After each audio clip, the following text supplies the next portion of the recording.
I stood at the edge of the landing platform, the heat from the molten plains beyond rising in shimmering waves. Karyon's gravity pressed down on me, as it always did, a reminder that every breath, every step, was a battle we Drelon had been winning for millennia. My people were the epitome of resilience, forged in an environment where even the plants could kill you. So, when the Galactic Council announced that a delegation of humans, another so-called Deathworlder species, would visit, the news was met with universal disbelief. "They can't be like us," my companion Jara hissed under her breath. "Council exaggerations, as always. Nothing compares to Karyon." I nodded, though unease coiled in my chest. The Council's reports painted an unsettling picture of Earth, the human homeworld. Higher gravity than Karyon, predators as intelligent as prey, ecosystems so volatile that extinction events were a routine part of their evolutionary history. Yet the humans survived and thrived. When the humans' vessel appeared, I expected a brute of a ship, something as rugged and battle-worn as our own transports. Instead, a sleek, white craft with an iridescent sheen glided down with effortless precision. It touched down with a hiss of compressed gas, and the first human stepped out. He was smaller than I imagined. His form seemed wiry compared to our bulk, his features strangely soft. I caught myself sneering. How could this creature endure even a fraction of Karyon's cruelty? "Greetings, people of Karyon," the human said, his voice calm but carrying an undercurrent of strength. "I'm Captain Elias Ward of the Earth Delegation. It's an honor to stand on your world." The translator worked flawlessly, though his words were unnecessary. The way he moved, his deliberate posture, spoke volumes. His eyes swept across the gathered Drelon, studying us with the same intensity we used to track predators. I stepped forward, unable to resist a challenge. "I am Ryvek, Second Survival Chief of the Western Reach," I announced. "Your kind claims to understand Deathworlds. We'll see how you fare here." Captain Ward met my gaze and smiled, a strange expression that didn't quite reach his eyes. "We've brought our best. I look forward to learning from you." The first sign that humans might not be exaggerating their resilience came the next day. Ward and his team joined us for a routine patrol through the thorned forests, where spines as long as a limb dripped neurotoxic sap. Normally, even the most experienced Drelon would emerge with at least minor injuries. The humans, though, were prepared. They wore light, breathable suits with adaptive armor that hardened on impact.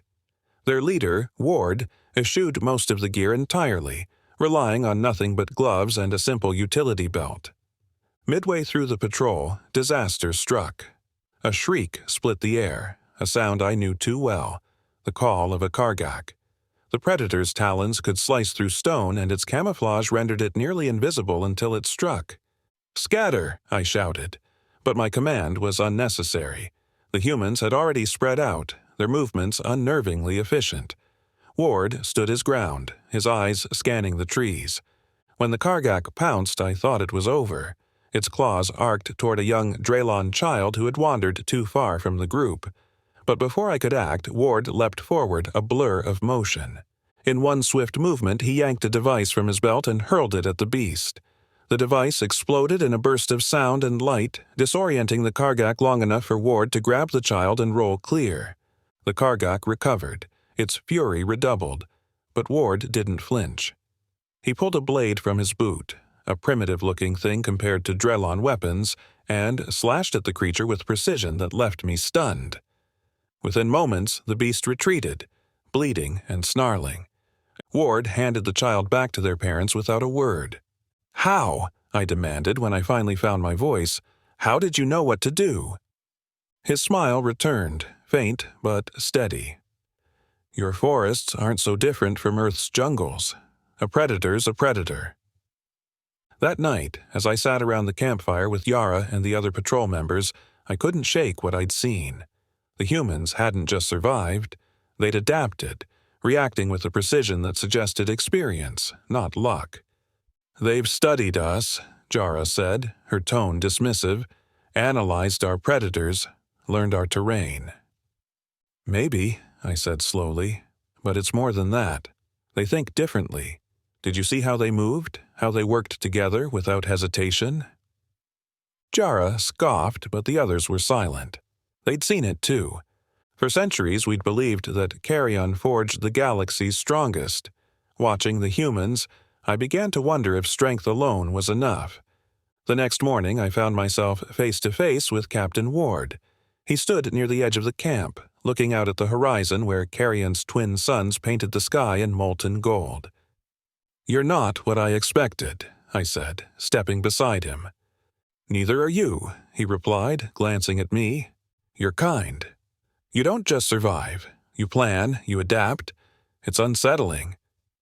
He chuckled softly. "Survival isn't about brute strength, Rivek. It's about understanding the world around you, finding ways to live within its chaos." His words stayed with me even as I struggled to dismiss them. I didn't know it then, but that conversation was the beginning of the end for the Drelon's unshakable pride. We had lived for so long believing we were alone at the top. Now, for the first time, I wasn't sure we were. The idea came during one of those quiet moments that always felt unnatural on Karyon. The humans and Drelon sat together in uneasy silence around the central fire. Even the air seemed to hold its breath, the oppressive humidity coiling around us like a living thing. Captain Ward had been observing the Drelon for days, quietly soaking in everything about us, our habits, our weapons, our strategies. Finally, it was Ward who broke the silence. "You know," he said, his voice casual, "we could learn a lot from each other. Maybe it's time we tested ourselves. Together." Jara was the first to respond, her voice sharp with suspicion. "Tested? What do you mean, tested?" Ward leaned forward, his gaze steady but disarmingly calm. "A series of challenges, survival scenarios. We pick environments and situations reflective of our worlds and see how we both fare. Call it the Deathworld Games." I felt a ripple of unease among my people. The Drelon did not like being challenged, least of all by outsiders. Jara looked ready to spit venom, but I held up a hand to silence her. "And what would be the purpose of these games?" I asked. Ward smiled faintly. "To learn, to share strategies, and, if I'm honest, to see who's better." The fire crackled as the implications settled over the group. It wasn't just a test. It was a gauntlet. Over the next 2 days, a joint council of Drelon and human representatives hashed out the rules of the Deathworld Games. Each side would propose 3 challenges based on their respective planets' environments. Teams from both species would compete in each challenge with victory determined by survival, completion, or the level of ingenuity displayed. The Drelon immediately chose scenarios reflective of Karyon's harshest trials: surviving a venom storm, navigating the Razor Flats, and hunting a pack of shadow stalkers. The humans countered with scenarios that sounded deceptively simple: foraging in a simulated toxic jungle, enduring an extreme weather shift, and surviving a prolonged encounter with an intelligent predator they called a Grizzlo. When I asked what a Grizzlo was, Ward's smile widened. "You'll see." The Razor Flats were the ultimate test of endurance on Karyon. Stretching for hundreds of kilometers, the flats were a barren expanse of jagged, metallic crystals that could shred flesh and armor alike. The air shimmered with toxic fumes and the ground baked under the relentless heat of twin suns. The goal was simple: cross the flats and return to the safety of the camp with a single intact sample of the rare mineral known as krillstone. The Drelon team set off first, moving with practiced precision. Our armor, designed to withstand Karyon's harsh conditions, allowed us to maneuver the deadly terrain with relative ease. By the time we returned, sweat-soaked but victorious, we were brimming with confidence. Then the humans entered the flats. To our shock, they didn't rely on heavy armor. Instead, they used a combination of lightweight exosuits and drones. The drones flew ahead, mapping safe paths and warning of unstable crystal formations. The humans themselves moved with agility, leaping between razor-sharp spires with an ease that defied belief. When they returned, not only did they have krillstone, but they'd also collected additional samples of rare flora growing in the crevices. "Might be useful for medical research," Ward explained, as though it were an afterthought. The Drelon were silent, our pride dented. The humans' first challenge was set in a simulated version of Earth's toxic jungles, recreated in a sealed dome with holographic overlays and real bioengineered hazards. The goal: collect enough food and water to sustain a small team for 3 days without succumbing to the environment. I felt certain we'd excel. After all, foraging was a basic survival skill for the Drelon.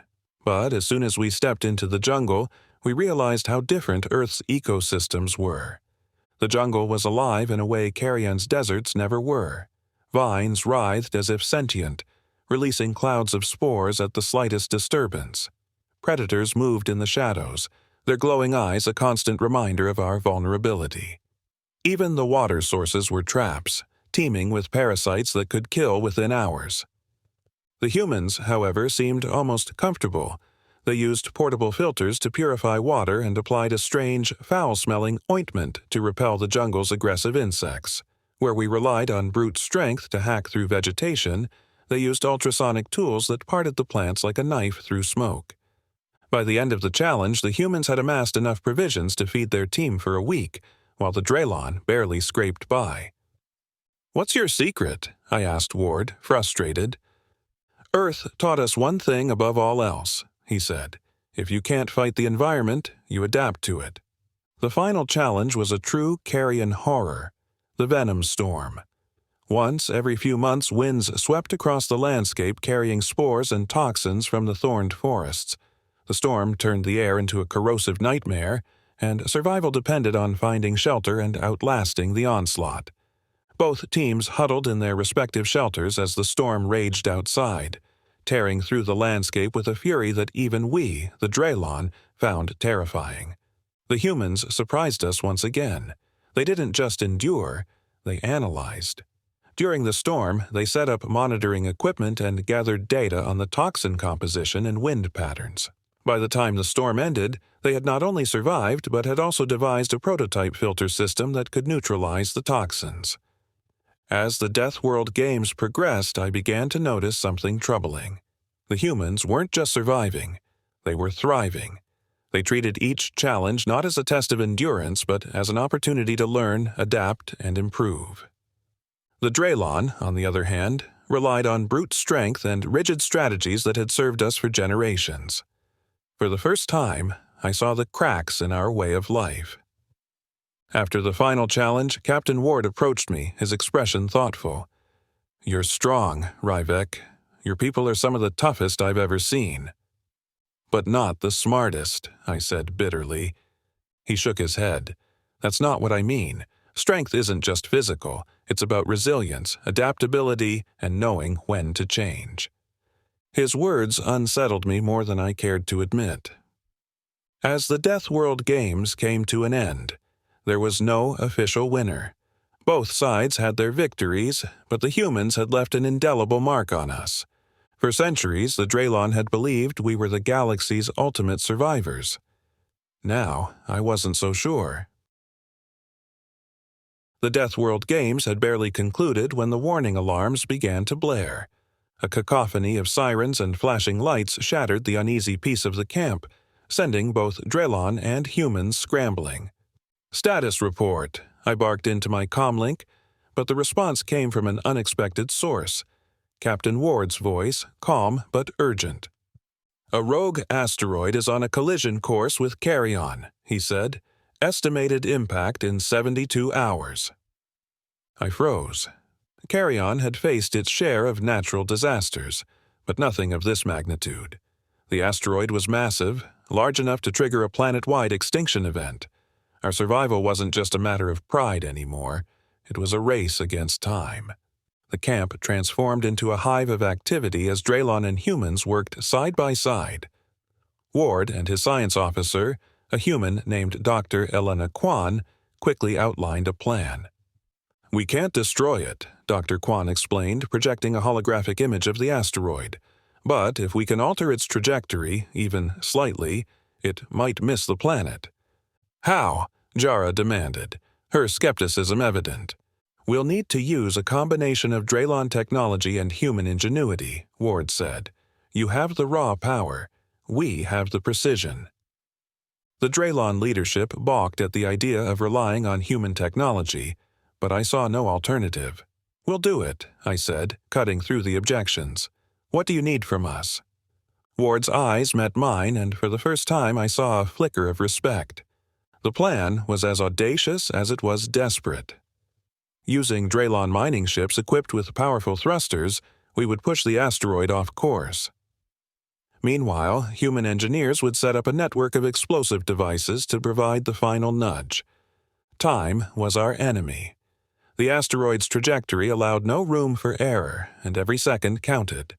The humans' adaptability shone as they repurposed their equipment for tasks it was never intended to perform. Dr. Kwan used human drones to map the asteroid's surface, identifying weak points for the explosives. Ward coordinated the teams with unflinching precision, delegating tasks and ensuring no effort was wasted. The Drelon contributed in our way, strength and endurance. We hauled heavy equipment, reinforced the mining ships, and prepared for the physically grueling task of anchoring the thrusters to the asteroid. But the real challenge was yet to come. With less than 24 hours to impact, the combined team launched the mining ships. I was among those who volunteered to join the effort, along with Yara and a handful of human engineers. As the ships ascended, I felt the oppressive weight of Karyon's gravity give way to the cold emptiness of space. The asteroid loomed ahead, a jagged behemoth of rock and metal hurtling toward our home. Its surface was chaotic, riddled with craters and fissures that belched streams of gas and debris.